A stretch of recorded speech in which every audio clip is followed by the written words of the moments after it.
ჯერ იყო და დედა თუ საზღვარგარეთ ცხოვრობს და მუშაობს, ის ოჯახის წევრი აღარ არისო. ეხლა კიდე ემიგრანტებს საერთოდ ართმევენ არჩევნებში მონაწილეობის და ხმის მიცემის კონსტიტუციურ უფლებას. როგორც ჩანს, ის ხელოვნური ბარიერები და პრობლემები, რაც შექმნეს ემიგრანტებისთვის 2025 წლის საპარლამენტო არჩევნებში, არ აღმოჩნდა საკმარისი.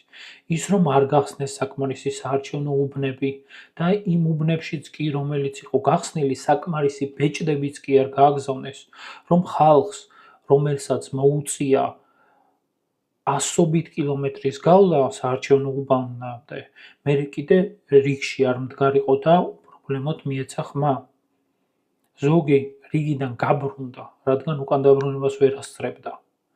ესეთი სიტუაცია შექმნეს, მაგრამ ესეც არ აღმოჩნდა საკმარისი, არ იკმარეს და ეხლა საერთოდ უუქმებენ არჩევნებში მონაწილეობის უფლებას.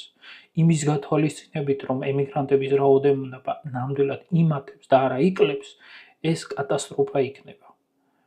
და ყველაფერთან ერთად ეს გამოიწვია იმან, რომ ემიგრანტების მხოლოდ 13%-მა საშუალოდ დაუჭირა მათ მხარი.